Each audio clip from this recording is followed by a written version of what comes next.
ದುಷ್ಟಶಕ್ತಿ. ಆ ದುಷ್ಟಶಕ್ತಿಯನ್ನು ನಿರ್ಮೂಲ ಮಾಡೋದಕ್ಕೋಸ್ಕರನೇ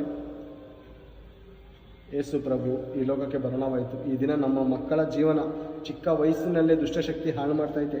ಚಿಕ್ಕ ವಯಸ್ಸಿನಲ್ಲೇ ನಮ್ಮ ಮಕ್ಕಳಲ್ಲಿ ಇರುವಂಥ ಮಾತುಗಳು ಭಯಂಕರವಾಗಿವೆ. ಕೆಟ್ಟ ಮಾತು, ಹೊಲಸು ಮಾತು, ಕೆಟ್ಟ ನಡವಳಿಕೆಯಿಂದ ಚಿಕ್ಕ ಮಕ್ಕಳು 10 ವರ್ಷದ 8 ವರ್ಷದ ಮಕ್ಕಳುಗಳು ಬಾಯಲ್ಲಿ ಬರುವಂಥ ಮಾತು ನೋಡಿದ್ರೆ ಭಯಂಕರ ಹೊಲಸಾಗಿರ್ತಾರೆ. ಇಂಥವರ ನಡವಳಿಕೆಗಳನ್ನು, ಇಂಥ ಸ್ವಭಾವಗಳನ್ನು ದೈವಿಕ ರೀತಿಯಲ್ಲಿ ಬದಲಾಯಿಸೋದಕ್ಕೋಸ್ಕರ, ದೇವರುಗಳಂತೆ ಇವರನ್ನು ಮಾಡೋದಕ್ಕೋಸ್ಕರ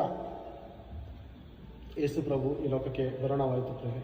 ಆದ್ದರಿಂದ ಈ ಮಾತುಗಳನ್ನು ನಾವು ಅಂಗೀಕಾರ ಮಾಡಿಕೊಳ್ಳೋಣ. ಯೇಸು ಪ್ರಭು ಹುಟ್ಟಬೇಕೆಂದು ಯೆರೆಮೀಯನ ಗ್ರಂಥದಲ್ಲಿ ಅನೇಕ ವರ್ಷಗಳ ಹಿಂದೆ ಇದು ಪ್ರವಾದನ ರೂಪವಾಗಿ ಬರೆಯಲ್ಪಟ್ಟಿತ್ತು ಪ್ರೇರೆ.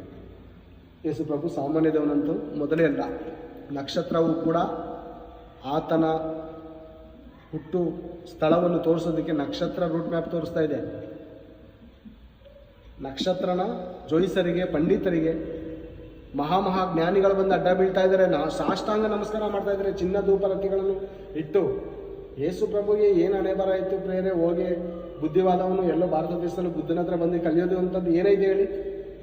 ಆ ಶತಮಾನದಲ್ಲೇ ಬಂದು ಜೋಯಿಸರು, ದೊಡ್ಡ ದೊಡ್ಡ ಜ್ಞಾನಿಗಳು ಬಂದು ಆತನಿಗೆ ಅಡ್ಡ ಬೀಳಬೇಕಾದ್ರೆ ಈತನ ಹೋಗಿ ಇನ್ನೊಬ್ಬರ ಹತ್ರ ಜ್ಞಾನ ಕಲಿಯೋದಕ್ಕೆ ಹೋಗುವಂಥ ಅವಶ್ಯಕತೆ ಆದರೂ ಏನಿದೆ ಹೇಳಿ?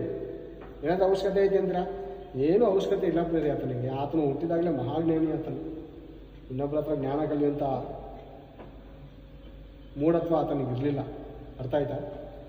ಪ್ರಾರ್ಥನೆ ಮಾಡಿಕೊಳ್ಳೋಣ. ದೇವರು ವಚನದ ಮೂಲಕ ನಿಮ್ಮೆಲ್ಲರನ್ನು ಆಶೀರ್ವದಿಸಲಿ. ತಂದೆಯಾದ ದೇವರು, ನಿಮಗೆ ಸ್ತೋತ್ರಗಳು, ಕೃತಜ್ಞತೆಗಳು ತಂದೆ. ಇದುವರೆಗೂ ಸತ್ಯವೇದ ಗ್ರಂಥದಲ್ಲಿರುವಂಥ ಅನೇಕ ಮಾತುಗಳನ್ನು ತಂದೆ ಓದಿ ನಿಮ್ಮ ಮಕ್ಕಳಿಗೆ ತಿಳಿಸಿದ್ದೇನೆ ತಂದೆ. ಆ ದಿನಮಾನಗಳಲ್ಲಿ ನಡೆದಿರುವಂಥ ಅನೇಕ ಅನಾಹುತಗಳು ತಂದೆ